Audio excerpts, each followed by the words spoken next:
Ruth അധ്യായം 2. Ruth ബോവസിന്റെ വയലിൽ. നവോമിക്ക് എലിമേലെക്കിന്റെ കുടുംബത്തിൽ നിന്ന് തൻ്റെ ഭർത്താവിൻ്റെ പരിചയക്കാരനായി പ്രബലനായ ഒരു സമ്പന്നൻ ഉണ്ടായിരുന്നു.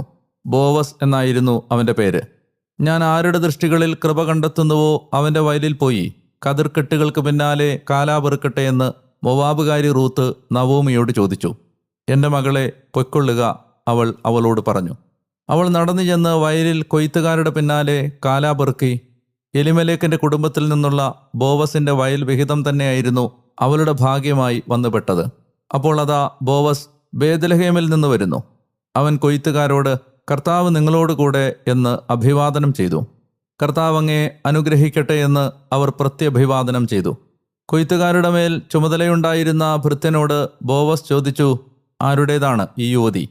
കൊയ്ത്തുകാരുടെ മേൽ ചുമതലയുണ്ടായിരുന്ന ഭൃത്യൻ മറുപടിയായി പറഞ്ഞു, നവോമി